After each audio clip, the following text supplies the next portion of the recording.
Glória a Deus. Amém, queridos. Peguem suas Bíblias agora. Abram em Efésios, capítulo 5.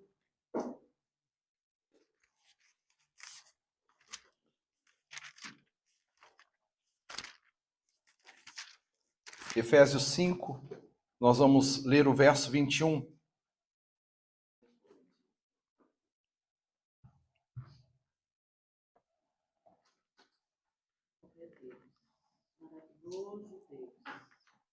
Efésios 5, 21, esse texto diz: sujeitem-se uns aos outros por temor a Cristo.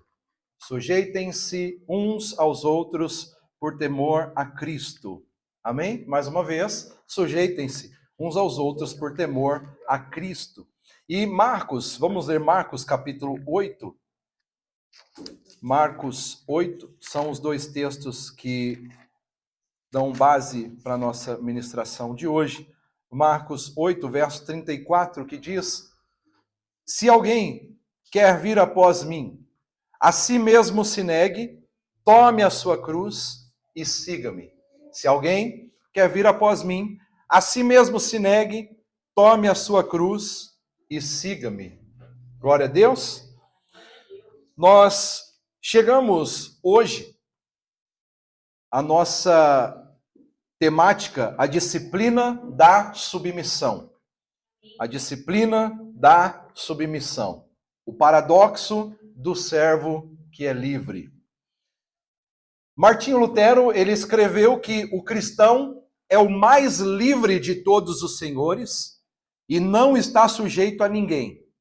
O cristão é o mais submisso de todos os servos e está sujeito a todo mundo. Parece paradoxal, mas essa é a realidade da vida do servo de Deus. E quando nós olhamos numa amplitude, essa palavra submissão, ela traz reações imediatas, reações viscerais no ser humano contemporâneo. Quando nós falamos essa palavra submissão em uma conversa casual, você já vai ver as sobrancelhas franzidas, os ombros enrijecidos, é natural, os semblantes fechados, porque ninguém gosta de se submeter. Diga isso numa cerimônia de casamento ou num aconselhamento pastoral de casais e prepare-se para uma discussão, porque o pensamento hoje de submissão é totalmente deturpado. Falar sobre submissão no ambiente que estamos como hoje, o ambiente de igreja, pode muitas vezes dividir em opiniões a igreja. E por que isso acontece? Exatamente porque a palavra foi sequestrada, ela foi arrancada do seu contexto cristológico, ela foi esvaziada do seu conteúdo cristão, do seu conteúdo evangélico, e usada como instrumento de dominação, abuso e manipulação. Se era no tempo em que Foster escreveu o livro, eu não sei o que ele escreveria hoje. Porque se ele escreveu isso, provavelmente lá em 1978, imagina esses 40 e poucos anos acima, quase 50, e nós observarmos a dimensão que a palavra submissão tomou no contexto moderno.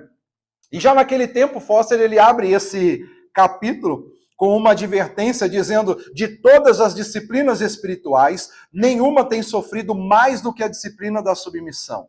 Nada na religião tem feito mais para manipular e destruir as pessoas do que um ensino deficiente sobre a submissão.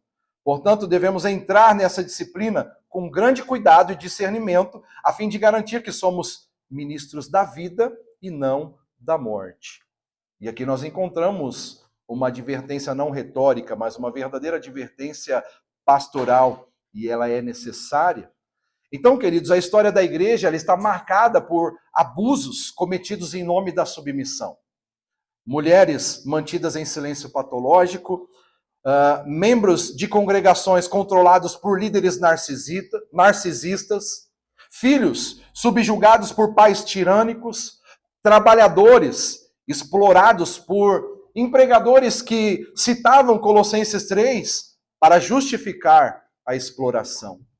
Então, o ensino deformado dessa palavra, dessa disciplina da submissão, produziu e continua produzindo dano espiritual real. Não é nada incomum você rolar o feed do seu Instagram e encontrar um decepcionado com a igreja, por causa de abusos com relação à submissão.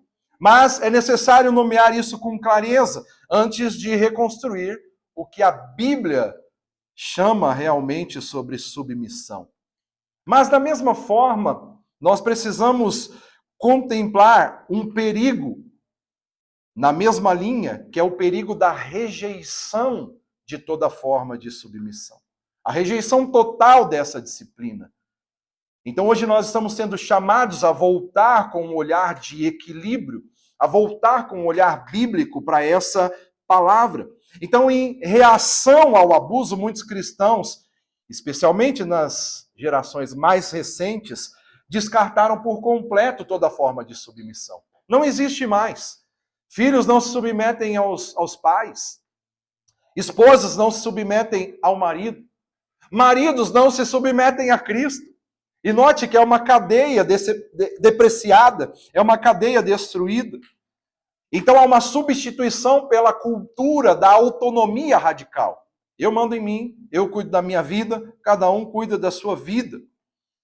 É a cultura da autorrealização. Eu preciso ser feliz e acabou. Eu não tenho que me submeter a ninguém, eu não tenho que me submeter a nada. E aí Foster ele indica esse problema, esse dilema, dizendo o seguinte: alguns de nós temos sido expostos a uma forma tão mutilada de submissão bíblica que ou temos aceito a deformidade ou temos rejeitado totalmente a disciplina. Então, há um problema dos extremos opostos. E ele continua dizendo: a primeira atitude leva-nos a odiar-nos a nós mesmos. A segunda conduz à arrogância. E ele diz que há uma terceira alternativa, e é a essa que nós queremos chegar. Essa deve ser a alternativa do equilíbrio. Então essa mensagem, ela tem para nós como propósito central olhar para o conceito de submissão, olhar para o contexto e a realidade da submissão bíblica, compreendida a partir de Cristo e praticada no poder do Espírito Santo. Será que isso vai mudar alguma coisa? Preste atenção, isso muda? Quando nós falamos de submissão no contexto cultural, ela é uma coisa. Agora, se a nossa ótica voltar para a submissão, compreendida a partir de Cristo, praticada no poder do Espírito e olhada de forma bíblica, será que vai fazer diferença para nós? Eu creio que sim. Então, meus amigos e meus irmãos, quando nós olharmos dessa forma, nós vamos encontrar a mais pura forma de liberdade. A mais pura forma, queridos, de exercitarmos a verdadeira disciplina da submissão. Então esse é o paradoxo que Lutero apresenta para nós. Não um jogo de palavras elegantes, mas uma descrição precisa do discípulo que compreendeu o Evangelho. O mais livre e o mais preso ao mesmo, na mesma. Então a primeira coisa interessante é conceber a ideia da liberdade que a submissão nos dá. Nenhuma disciplina que Deus impõe a nós, ela trata de nos aprisionar. Toda disciplina é um trilho para corrermos solto, como aquela ilustração do trem que eu trago para você. Então, antes de definir o que é submissão, é necessário entender o que ela faz por nós. Então, uma estratégia que Foster vai trabalhar nesse capítulo, quando ele aborda a submissão, ele começa pela liberdade que ela produz e não pela obrigação que ela impõe. Isso é sábio, é pedagogicamente sábio e pastoralmente necessário para resgatarmos o seu verdadeiro sentido. Porque se nós começarmos pelo critério da obrigação, sem a liberdade, o resultado é legalismo, é ressentimento. Mas toda disciplina espiritual, ela tem uma liberdade correspondente. Aprenda isso. Toda disciplina espiritual tem uma liberdade correspondente. Por exemplo, o pianista que suportou anos de escala diária, ele é livre para improvisar com brilhantismo. O atleta que suportou o treino intenso é livre para competir com excelência, certo?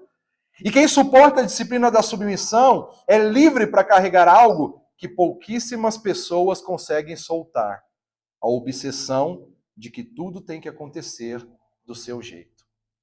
Quando nós aprendemos a submeter, nós aprendemos que as coisas não precisam acontecer do nosso jeito. Elas simplesmente precisam acontecer. Então, Foster ele vai dizer assim: a obsessão de exigir que as coisas marchem de acordo com a nossa vontade é uma das maiores escravidões da sociedade humana. As pessoas passam semanas, meses e até mesmo anos em perpétua agonia porque alguma coisinha não lhes saiu como desejavam. Ficam furiosas e agem como se sua própria vida dependesse disso. Podem até adquirir úlceras por causa da situação. Quantas pessoas vivem assim, meus irmãos? Quantas pessoas vivem em rancor, em mágoa, porque algo não foi feito do jeito que ela queria? Quantas intrigas dos nossos relacionamentos conjugais se dá por causa disso? Ah, mas eu queria que fosse desse jeito, eu queria que fosse de outro jeito. Ah, mas para mim tinha que ser assim, para mim tinha que ser assado. Quantas reuniões de família foram destruídas porque alguém não abriu mão do seu jeito? Aquelas reuniões de Natal, de final de ano, sempre tem alguém que queria do seu jeito, mas não aconteceu. Mas isso não está só na família, isso está na igreja. Ah, porque o chale não foi da cor que eu queria. A cortina, o pastor, se foi colocar essas cortinas, eu queria que fosse preta, eu queria que fosse branca, eu queria que fosse rosa. Tudo tem que ser do meu jeito. Quantas igrejas se dividem por essas questões? Por líderes não conseguirem admitir que estavam errados. Mas a submissão, ela nos liberta dessa tirania interior. Não porque as opiniões não importam, não porque devemos aceitar tudo passivamente, não por isso, mas porque descobrimos pela fé e pela prática que a vida não termina quando as coisas não saem como planejamos. Quantas coisas na sua vida não aconteceram do jeitinho que você queria? Eu, particularmente, sou incapaz de enumerar. Talvez todas. Mas nós precisamos entender que os planos de Deus são maiores que os nossos. Que o mundo não colapsa quando abrimos mão do controle. Então não vai tudo desandar porque você decidiu ser livre. E a verdadeira liberdade. Ela não é anarquia. A verdadeira liberdade não é fazer o que eu quero, a hora que eu quero, do jeito que eu quero. A verdadeira liberdade é ter trilhos para percorrer. É ter disciplinas para andar nela. Mas há também uma segunda liberdade que a submissão nos dá. A liberdade de valorizar genuinamente os outros. Quando eu sou submisso, eu aprendo a valorizar o próximo. E aí Foster descreve isso da seguinte forma: na submissão, estamos livres para valorizar outras pessoas. Seus sonhos, planos, eles tornam-se importantes para nós. Entramos numa nova, maravilhosa e gloriosa liberdade. A liberdade de abrir mão de nossos próprios direitos para o bem do próximo. Pela primeira vez, podemos amar as pessoas incondicionalmente. Uau! Pensa quanto que dos nossos problemas seriam resolvidos quando nós passarmos a considerar mais os outros. A considerar o outro mais valioso, mais importante. Mas o problema é que nós estamos sempre nos achando mais importantes. Eu sei o melhor jeito. Eu sei a melhor forma. Se fosse eu faria desse jeito. Pense nisso. A maioria dos nossos relacionamentos, conjugais, familiares, fraternais, sempre opera num sistema de troca. Nós somos ensinados nessa escola. A visão é, você coça as minhas costas, eu coço a sua. É sempre essa. Mas a submissão, ela quebra essa lei mercantil. E ela nos permite servir sem contabilizar. Eu não vou fazer para ter nada em troca. Eu vou amar sem exigir retribuição. Eu vou perdoar sem esperar reconhecimento. E Paulo descreve essa lei da liberdade em Filipenses 2, 3 e 4, dizendo: nada façais por rivalidade ou vanglória. Antes, Pelo contrário, em humildade de espírito, cada um considere os outros superiores a si mesmos. Não olhe cada um apenas para os seus próprios interesses, mas também cada qual para os interesses dos outros. E nisso aqui, Paulo não está nos chamando para um autodesprezo. Ele está nos chamando para uma perspectiva transformada. Ele está nos chamando para uma capacidade de genuinamente ver o outro como importante. Olhe para a pessoa que está perto de você aí. Essa pessoa é importante? Mas quanto mais importante? É importante, mas não mais do que eu. A Bíblia nos chama para quebrar esse limite e a dizer, é mais importante. É mais importante, eu devo tratá-lo como mais importante. Mas isso só é possível quando nós abrimos mão da compulsão de sermos sempre o centro. Nós sempre queremos estar no centro. Eu tenho que estar certo, as coisas têm que ser do meu jeito, tem que ser da forma que eu quero fazer. E aí, há um hino de alguém chamado George Matheson, que ele diz o seguinte: faze-me um cativo, Senhor, e livre então serei. Obriga-me a entregar a espada, e serei conquistador. Nos alarmes da vida, me afundo quando estou só. Aprisiona-me em teus braços, e forte minha mão será. Uau! A liberdade que o mundo oferece é a liberdade que não deve obrigação a ninguém. A liberdade que Cristo oferece é radicalmente diferente. É a liberdade de servir sem precisar nada em troca. Será que isso vai mudar a cultura de sermos igreja? Será que isso vai mudar a cultura de sermos cidadãos que fazem a diferença? É a liberdade de servir sem precisar de nada em troca. Então a primeira isola, a segunda liberta para o amor. Por isso que esse é o plano de Deus para nós. Então o verdadeiro plano da submissão é liberdade.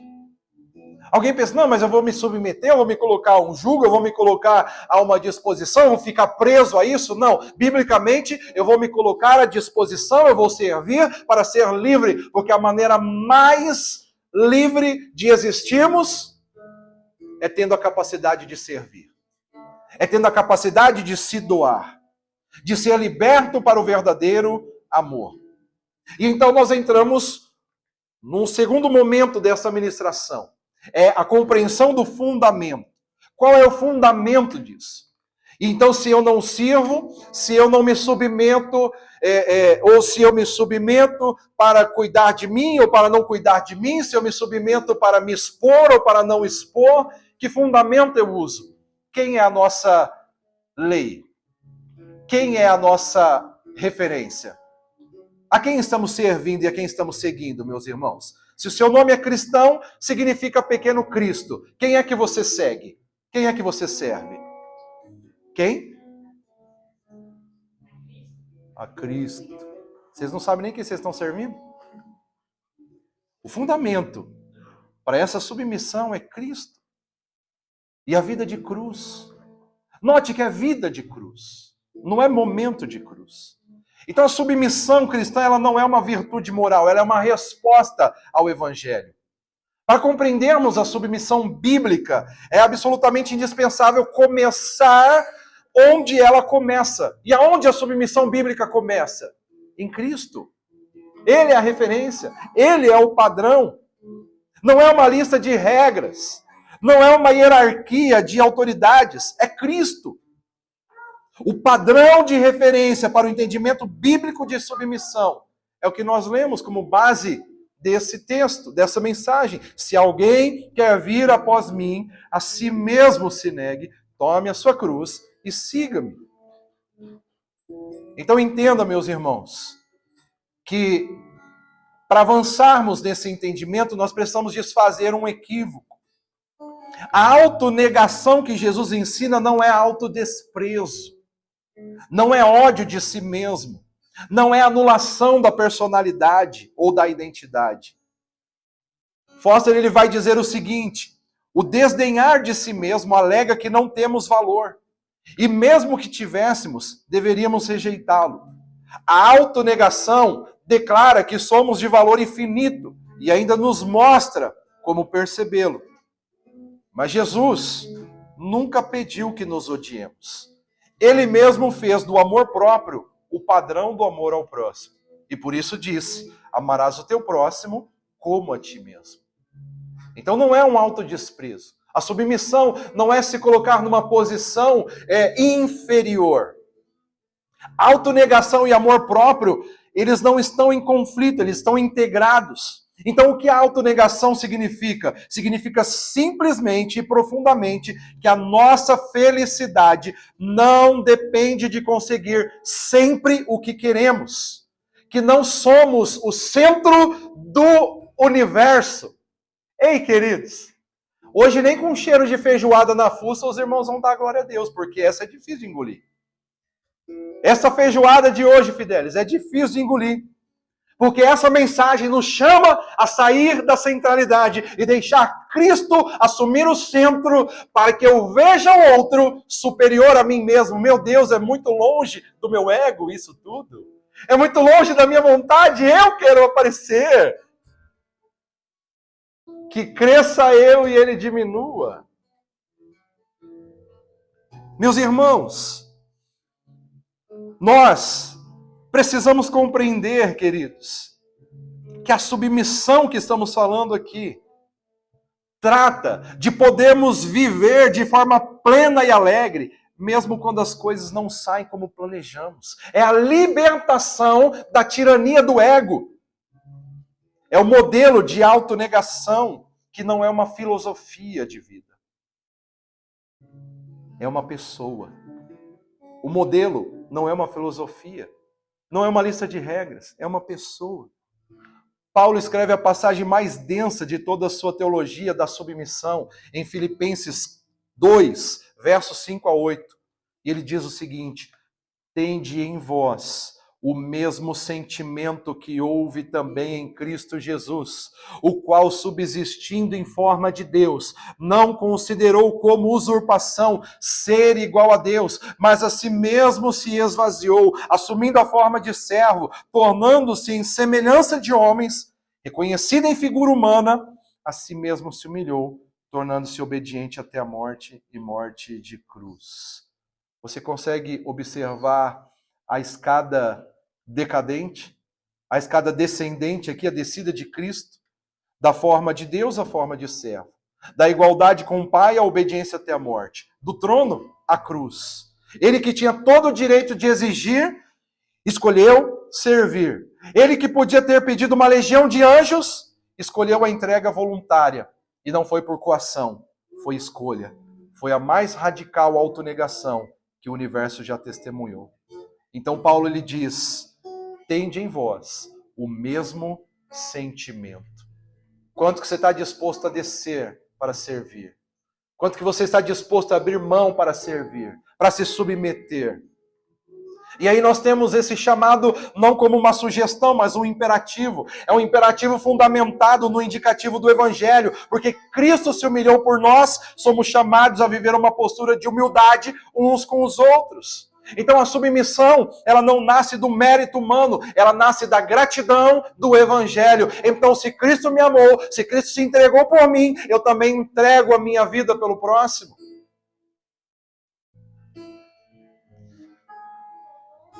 Cristo não apenas morreu uma morte de cruz. Cristo não apenas morreu uma morte de cruz. Ele viveu uma vida de cruz. E essa é a diferença. Negue-se a si mesmo. Tome a sua cruz. Tome a sua cruz. A cruz não é algo que nós vamos ter em determinados momentos. A cruz é um carregar contínuo. E Cristo carregou a cruz o tempo inteiro. Então a sua morte não foi uma morte de cruz. A sua vida foi uma vida de cruz. E quando nós nos referimos a isso, indica dizer que Jesus, ele tomou a sério as mulheres numa cultura que as ignorava. Ele encontrou-se com crianças quando os discípulos as afastavam. Ele lavou os pés dos discípulos quando era o único no quarto que não precisava ter os pés lavados. Então note, queridos, que carregar a cruz é a nossa semelhança com Deus. A cruz que você carrega não é seu patrão, seu marido ou ex-marido, não é o seu vizinho mala, não é nada disso. A cruz que carregamos é o quanto parecemos com Cristo. E em Cristo, cada um desses gestos foi um ato de submissão voluntária, autonegação em favor do outro. Isso que é submissão. Este é o modelo. Quando Pedro e Paulo e os demais apóstolos escrevem sobre submissão nas epístolas, eles sempre fazem com os olhos neste modelo.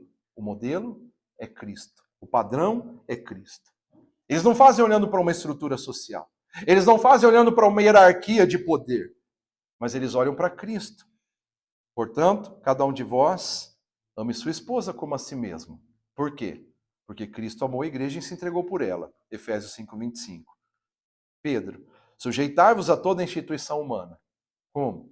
Portanto que também Cristo sofreu em vosso lugar, deixando-vos exemplo para seguirdes os seus passos. Então, o único motor da submissão cristã é o exemplo de Jesus. É isso que nós precisamos fazer, olhar para ele. O que Jesus faria? Qual atitude ele teria? E é a partir desse entendimento que nasce a revolução, que vem a submissão mútua, conforme o Novo Testamento nos chama a viver. Então o ensino apostólico sobre a submissão, ele é mais radical do que geralmente percebemos. Antes de olhar para essas aplicações específicas da submissão, é importante entender o contexto cultural apostólico. Porque sem esse contexto nós vamos interpretar mal o texto de forma sistemática. Então o mundo do primeiro século, ele era rigidamente hierárquico. Rigidamente hierárquico. Havia uma ordem social clara e imutável. Maridos sobre esposas, pais sobre filhos, senhores sobre escravos, cidadãos sobre estrangeiros. E essa hierarquia, ela não era debatida, ela não era confrontada. Ela era considerada a ordem natural das coisas, estabelecidas pelos deuses. Era assim que eles criam. Então, o apóstolo Paulo ele escreve em Efésios 5:21 uma bomba cultural, quando ele diz, sujeitando-vos uns aos outros no temor de Cristo. Quando nós não entendemos esse contexto, nós achamos que é uma mera frase emocional, filosófica. Mas quando ele diz um ao outro, reciprocamente, sem exceção de classe, gênero ou status, ele está trazendo um pórtico de entrada de todo o chamado à submissão que segue nos versículos 22 ao capítulo 6:9. Porque ela estabelece o princípio que governa tudo. A submissão cristã, ela é mútua. Ela é mútua, não é unilateral. Não é apenas dos inferiores aos superiores. É de todos para com todos no temor de Cristo. Então, na lista que Paulo vai trazer essas informações, essas orientações práticas, o que é chamado de tábuas dos deveres domésticos, em Colossenses 3, 3:18 a 4:1, e alguns textos paralelos, Paulo se dirige culturalmente aos subordinados. Ele se dirige às esposas, ele se dirige aos filhos, ele se dirige aos escravos, e isso já era notável. Ninguém da época falava diretamente com as esposas. Percebe como há uma quebra de paradigma e que muitas vezes nós não percebemos? Nós olhamos e falamos assim, mas como que Paulo está falando para o servo se sujeitar ao seu senhor? É porque ele vai fazer uma quebra de paradigma. É porque depois de ele dizer, sirvam como vocês estão servindo, é como ele estivesse dizendo, continue fazendo o que vocês estão fazendo. Está tudo bem, mas agora eu vou quebrar uma regra. Agora eu vou falar com eles. Porque ninguém tem coragem de falar com eles. Então o evangelho vem para tratar com aqueles de que ninguém tem coragem de tratar. Vocês entendem? É por isso que o evangelho tem que ser pregado, meus irmãos. É por isso que o reino é reino de justiça, de paz e de alegria. Porque há uma denúncia a ser feita. Há um sistema pré-estabelecido. E nós podemos dizer para as pessoas, ei, continua fazendo aí o que você está fazendo. Porque todo paradigma, ele não pode ser quebrado de baixo para cima, ele vai ser quebrado de cima para baixo, porque se as ideias não forem transformadas, se quem detém o poder não for transformado, não se transforma em baixo. É só uma briga de classes, é só uma luta, uma guerra civil. Mas Paulo ele vem para trabalhar a cabeça desses grandes. E aí eu noto, meus irmãos, que a mensagem vai tomando uma proporção, não é? Que vai ficando complexa, talvez? Não, vai ficando difícil de engolir. Não fica complexa, é muito fácil de entender. Mas nós vamos nos fechando. E aí por isso que eu disse que nem com cheiro de feijoada, nem de vaca atolada, mas nem do raio que os parta, iria ter glória a Deus com aleluia. Mas no final, daqui 1 mês, daqui 2 meses, daqui 10 anos, nós vamos estar dando muito glória a Deus por termos sido instruídos nisso tudo. Então, meus amados irmãos, Paulo trata como agente moral livre pessoas capazes de escolher, de decidir, de agir por convicção e não por coação. Mas o aspecto verdadeiramente explosivo do ensino é o que se segue. Paulo convoca o parceiro cultural dominante, o marido, o pai, o senhor, a uma forma igualmente radical de autonegação. Maridos, amai as vossas esposas, como Cristo amou a igreja e assim mesmo se entregou por ela. Então, o marido romano do primeiro século, que amasse a esposa com a entrega sacrificial de Cristo, estaria praticando algo culturalmente incompreensível. Foster diz, a esposa, o filho, o servo do primeiro século, não teriam necessidade de efetuar a mínima mudança para obedecer à ordem de Paulo. Quanto mais não seja o ferrão do ensino, atinja o parceiro dominante. Então Deus estava usando o apóstolo Paulo, usando Pedro até muitas vezes, usando o ensinamento apostólico para combater uma cultura transtornada. E é esse o evangelho na atualidade também. Continuar combatendo uma cultura transtornada. Então a ilustração mais perfeita dessa subordinação renovadora é a carta de Filemão. Vocês já leram a carta de Filemão? O que está acontecendo lá na carta de Filemão? Paulo ele está escrevendo ao senhor de um escravo fugitivo, chamado Onésimo, que agora era cristão e estava regressando voluntariamente ao seu senhor. E Paulo instrui a Filemão a receber Onésimo da seguinte forma, não já como escravo, antes, muito acima de escravo, como irmão caríssimo. Está entendendo como que as coisas funcionam? Está entendendo o que é a transformação do que o evangelho produz? E está compreendendo o que é a submissão da qual nós estamos falando? A submissão, ela não é do mais fraco para com o mais forte, é uma submissão mútua. Nós nos submetemos uns aos outros. Então, por que eu vou ter, com o ensinamento bíblico, o maior prazer de te considerar superior? Ou não seria a palavra melhor, maior prazer, mas a maior tranquilidade? É porque você também vai me tratar do mesmo jeito. Então não tem disputas, não tem dificuldades nisso. Da mesma forma que você me respeita, eu te respeito. E essa é a submissão bíblica. Da forma que eu sigo a hierarquia bíblica com respeito, ela se encaixa, e aí sim há prazer nisso. Há prazer em uma mulher que se submete a um marido que se submete a Cristo. Agora, quando isso não acontece, é tirania. Quando o homem exige submissão da esposa sem se submeter a Cristo, é tirania. É estar no centro. Quando o líder quer que a comunidade o sirva, sem ele servir a comunidade, é tirania. E é isso que está deturpando muito o processo. Então, em termos práticos, Paulo está pedindo a Filemão que ponha Onésimo em liberdade, que o senhor se submeta ao escravo, que o socialmente superior abra mão do seu poder sobre o socialmente inferior. Isso não é conservação da hierarquia, é a sua desconstrução radical a partir de dentro, a partir de cima. Entender isso tem consequências radicais para nós, meus irmãos. Consequências práticas. Porque quando nós compreendemos a submissão bíblica, ela nunca pode ser usada para justificar abuso doméstico com palavra de submissão. Porque o marido é chamado ao mesmo padrão de autonegação sacrificial de Cristo. Quando nós compreendemos a submissão bíblica, nós não podemos manter pessoas em silêncio quando sofrem injustiça, porque os próprios apóstolos resistiram às autoridades quando estas se tornaram destrutivas. Legitimar o controle espiritual abusivo por parte de líderes, porque a autoridade no reino de Deus não é de posição, mas de serviço. Uau! Isso muda tudo. A autoridade no reino de Deus não é de posição, mas de serviço. Vocês compreenderam isso? Então, eu não estou aqui porque eu sou o maior. Não. Estou servindo mais. É assim que funciona. É assim que funciona. Estou servindo mais. Então a autoridade, ela é de serviço, não é posicional.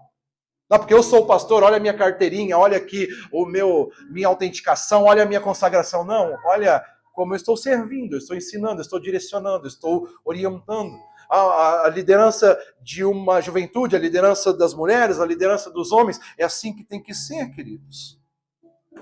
Mas a submissão bíblica, ela também não pode criar uma espiritualidade de autopiedade mascarada de humildade, porque o espírito de martírio é sinal, diz Foster, de que a disciplina da submissão falhou. Então a submissão bíblica ela é radicalmente igualitária no seu espírito, mesmo quando reconhece diferenças de função e responsabilidade. Então ela não perpetua estruturas de dominação, ela subverte de dentro para fora pela lógica do servo sofredor, que é o próprio Cristo. E meus irmãos, que bom que todas as igrejas pudessem voltar para essa dinâmica. Que todas as estruturas sociais pudessem voltar para essa dinâmica. Porque então nós seríamos transformados. E é por isso que nós estamos aqui. E é por isso que talvez seja um ensino denso para você hoje, porque nunca ninguém falou com você sobre isso. Só te disseram, tem que se submeter. Não, mas tem que respeitar a autoridade. Não, mas tem que... Não, mas por quê? Ah, porque ele é o pastor. Não, porque ele é o marido. Não, porque ele é o patrão. Não, nós temos que aprender a fazer e a viver isso biblicamente. E aí é preciso compreender os limites. Porque há um momento que submeter é o ato mais submisso. Mas há um outro momento em que não se submeter é o ato mais submisso. Sabia disso? Então a submissão bíblica ela tem fronteiras e reconhecê-las é sinal de maturidade e não de rebeldia. Aprenda isso. É necessário aprender a se posicionar. E um dos aspectos mais urgentes do ensinamento bíblico sobre a submissão é a questão dos seus limites. Nós ficamos impactados agora no que circulou aí pela rede social, da irmã que foi lá e denunciou a questão dos abusos e tudo mais. E aí o mundo se comoveu. Mas a Bíblia já está tratando isso há muito tempo e dizendo, ei. Mas o problema é que nós nos rendemos à tirania. Nós nos rendemos ao sistema. Mas a Bíblia nos chama a nos posicionar. Nós precisamos entender com clareza pastoral toda a questão da submissão, num tempo em que o abuso espiritual e eclesiástico tem ficado cada vez mais exposto e documentado. Foster ele vai dizer assim, os limites da disciplina da submissão estão nos pontos em que ela se torna destrutivas. E aí os próprios apóstolos nos deram exemplos disso. Pedro escreveu sobre a submissão radical ao Estado, e foi ele mesmo que quando o Estado ordenou que eles parassem de pregar a Cristo, ele disse, julgai se é justo diante de Deus ouvirmos antes a vós outros do que a Deus, pois nós não podemos deixar de falar das coisas que vimos e ouvimos, entende?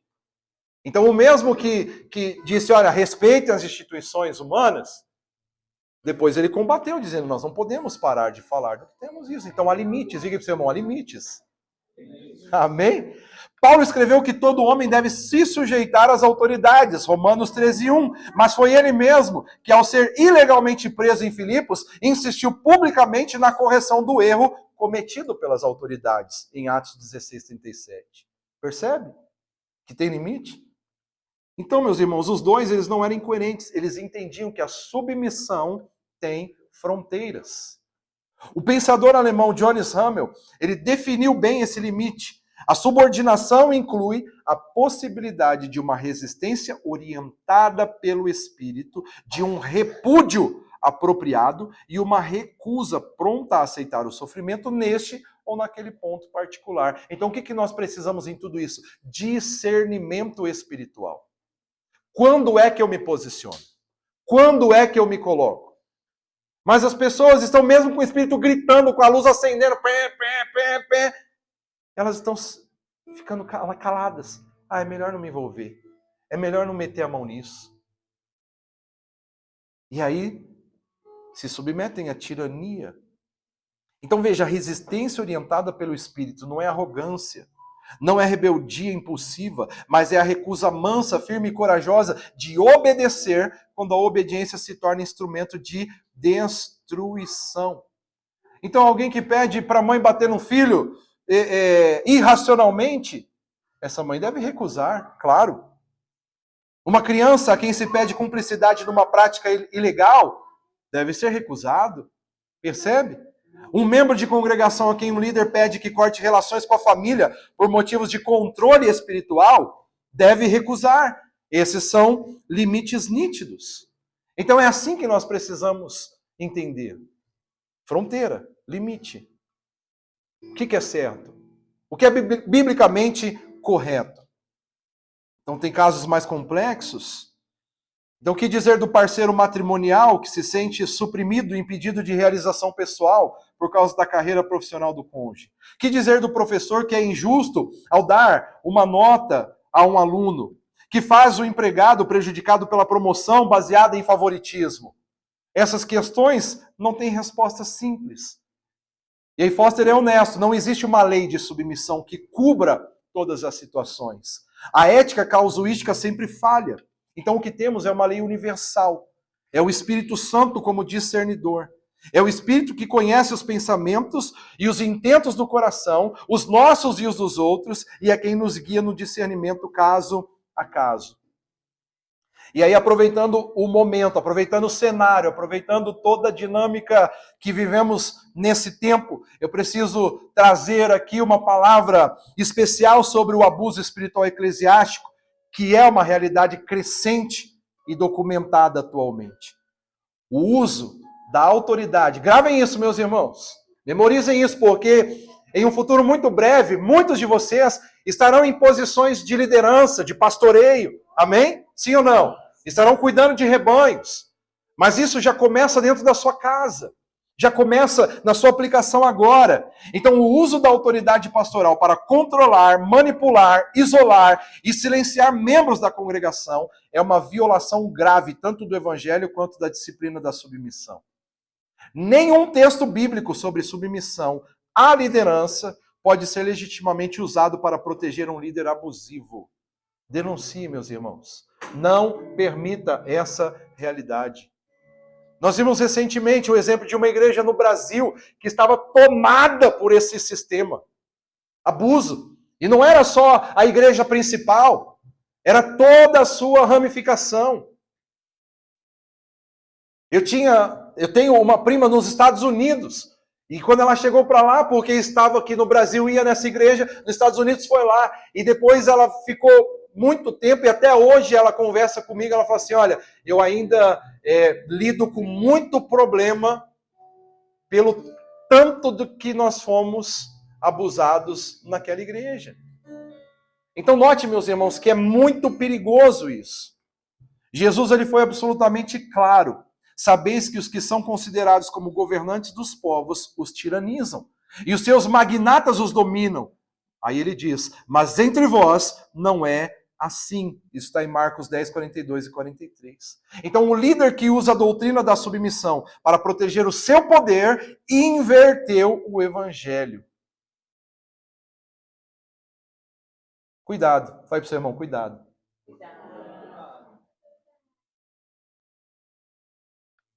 Líderes que detêm posição de autoridade sem possuir autoridade espiritual genuína é uma fraude, é um falso mestre. Mas entendam uma coisa, em vez de os desprezar, compadeça-se deles, ore por eles, ore por eles. Peça pela conversão genuína. Não peça o inferno para eles, mas ore por eles. Porque a resposta madura não é o desprezo pelo líder inseguro que se apoia em posição, em vez de serviço. Mas é a compaixão, é a oração, é, quando possível, a amizade que o ajuda a crescer em profundidade espiritual. Mas isso não elimina a necessidade, claro, sobre os limites da obediência. Amém, meus irmãos? Vocês conseguiram compreender alguma coisa até aqui? Abriu a mente para alguma coisa? Vocês estão sendo instruídos para alguma coisa aqui? Está servindo para alguma coisa? Tá? Aleluia. Nós vamos fechar entendendo as questões práticas. E aí nós temos 7 esferas, mas eu vou ser bem rapidinho, tá bom? 7 esferas de submissão. Eu gostava dessas pregações. Eu gosto de ouvir essas pregações que quando o pastor fala assim, nós vamos terminar agora e eu só vou dar 7 tópicos. Ai, que delícia. 10h30, hoje vai ser dia. Ainda bem que tá claro ainda, vocês estão bem, ó. É o último dia do mês, nós temos que aproveitar bastante. A submissão não é um estado mental. Ela é uma série de atos concretos e progressivos. Não são regras impostas. São campos de exercício de autonegação. Lugares onde a liberdade do servo é praticada até se tornar a segunda natureza. Então, primeira submissão que nós precisamos praticar. Primeira, a quem nós nos submetemos primeiramente, meus irmãos? A Deus.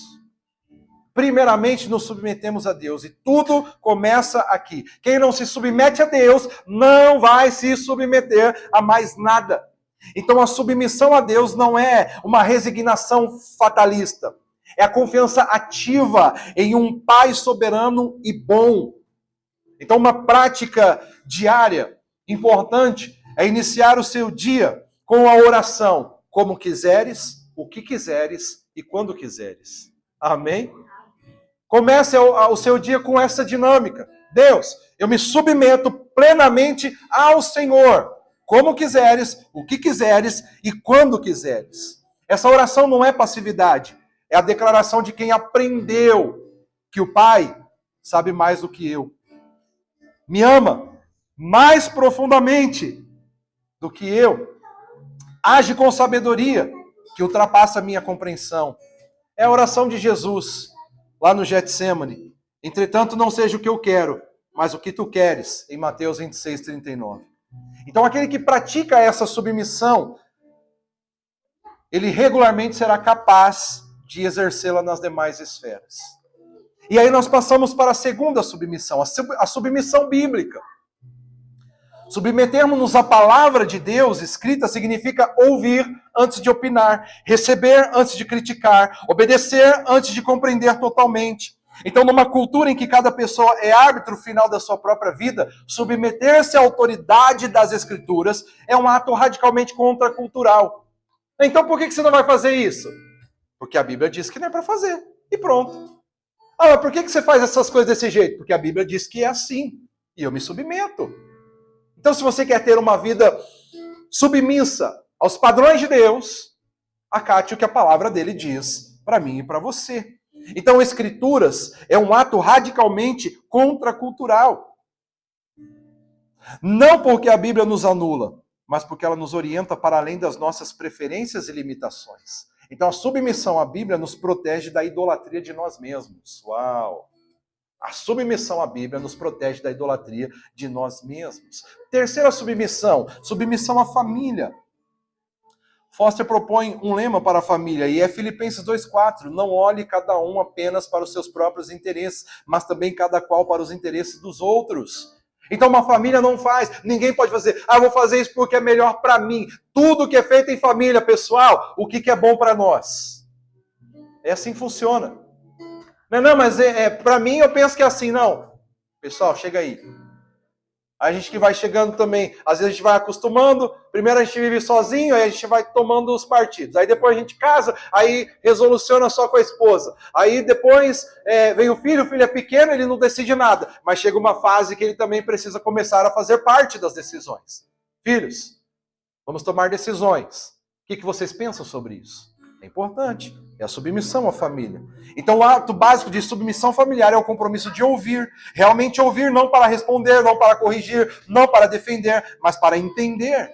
Casamento se destrói não por falta de amor declarado, mas por falta de escuta genuína.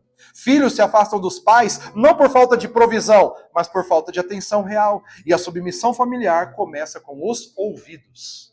Ouça primeiro. Em casa, ouça primeiro. Todos, ouça primeiro. E se a gente começar a praticar o ouvir primeiro em casa, vai ter mais silêncio. Se todos estiverem praticando ouvir primeiro, vai ter mais silêncio.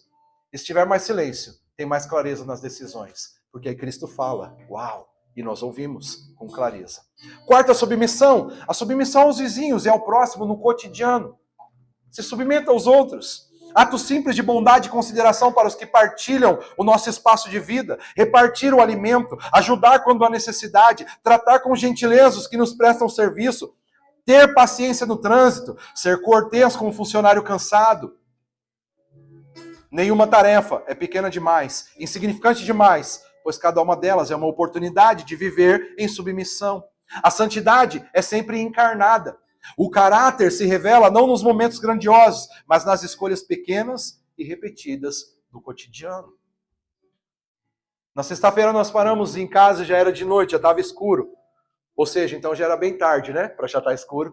E aí nós saímos do carro, o Júlio saiu carregando a Felícia, e eu ainda fiquei ajustando alguma coisa no carro. E aí quando ele foi... As primeiras pessoas que entraram e soltaram o portão, e o portão fecha, e ele estava com a Felícia no colo, e aí eu ainda estava dentro do carro, me ajustando para sair, e aí o portão foi fechando, e ele com a Felícia no colo, não dava para ele empurrar o portão. Então um homem que estava passando, do nada, ele foi lá e segurou o portão para ele entrar, e ele entrou, e depois que ele entrou, ele gentilmente fechou o portão direitinho. E aí quando ele começou a fazer aquilo, eu parei então de fazer o que eu estava fazendo dentro do carro, fiquei observando. E eu disse, glória a Deus, Senhor, gratidão por esse homem. Que facilitou a vida. Simplesmente. Ficou marcante. Está servindo de ilustração para a mensagem da palavra de Deus no domingo da semana. Eu nem sei quem ele é, ele não sabe nem quem eu sou. Talvez um dia nós saberemos. E às vezes eu falo isso com tanta distância que eu nem lembro que é aqui mesmo o portão. Nota, meus irmãos. Quinta submissão, submissão ao corpo de Cristo. A comunidade crente é o lugar onde a submissão é mais testada. Eita glória, diz glória a Deus aí, agora cheira feijoada. Eita glória, a submissão, a comunidade crente é o lugar onde a submissão é mais testada e mais necessária. É relativamente fácil ser submisso com estranhos, com os que conhecemos profundamente, que conhecem as nossas fraquezas, que já nos decepcionaram. Aí a submissão custa algo real, né? Paulo escreve, suportando-vos uns aos outros em amor, procurando com toda a humildade e mansidão, com longanimidade, manter a unidade do Espírito pelo vínculo da paz. A unidade da igreja não é produto da unanimidade de opiniões, é produto da submissão mútua praticada com perseverança. Uau! Esse é o plano, meus irmãos. Submetemos-nos uns aos outros. Sexta submissão. Submissão aos quebrantados e desprezados. Esta esfera é talvez a mais desafiante para a igreja estabelecida. Identificar-se com os marginalizados, os refugiados, os pobres, os dependentes, não apenas a partir de uma posição de superioridade caridosa, mas com genuína solidariedade. Francisco de Assis abraçou o leproso antes de construir qualquer convento. O abraço veio primeiro. A disciplina da submissão nos chama a ir onde a maioria prefere não ir, e a ver ali o rosto de Cristo. Amém, amados? Sétima submissão. Olha, não falei que ia ser rapidinho? Não demorou nem 6 minutos. Submissão ao mundo e à criação. Vivemos numa comunidade internacional, interdependentes. As nossas escolhas de consumo afetam trabalhadores em outros continentes. O nosso estilo de vida afeta o clima que as gerações futuras herdarão. A disciplina da submissão inclui a responsabilidade ambiental, que é, em última análise, uma forma de autonegação. Abrir mão do meu conforto imediato em favor do bem comum e das gerações que ainda não existem. Aí o Salmo 24:1 é claro, ao Senhor pertence a terra e tudo que nela se contém. Nós somos mordomos, não proprietários. E mordomo que se submete ao Senhor, trata os recursos do Senhor com cuidado e reverência. Então, uma pessoa não submissa ao contexto em que vive, ela diz, eu vou gastar água mesmo, não importa. No meu tempo ainda vai ter. Se eu durar mais 100 anos, vai ter água. Mas e daqui 200 anos? E os seus netos, bisnetos e tataranetos? Você está submisso a eles? Ah, não estou nem aí. Por quê? Porque o seu ego está centralizado. Então, amados irmãos, nós temos diante de nós um mega desafio. E talvez uma ministração pela qual você nunca tenha tido tanta informação nesse nível. Uma informação que nos coloca em uma posição genuína do que significa ser cristão, que é combater as mazelas deste mundo de forma bíblica, que é se posicionar em humildade diante de um sistema corrompido e sermos voz para o oprimido, de sermos liberdade para o cativo. Então nós temos como conclusão dessa mensagem o servo que é senhor e o senhor que é servo. Há uma cena nos evangelhos que resume tudo o que dissemos. É a noite da cruz, antes da cruz. Jesus sabe que vai morrer, sabe que será traído por um dos que estão à mesa, sabe que Pedro o negará. E o que ele faz? João 13, 4 e 5. Levantou-se da ceia, tirou o manto, tomando uma toalha, cingiu-se.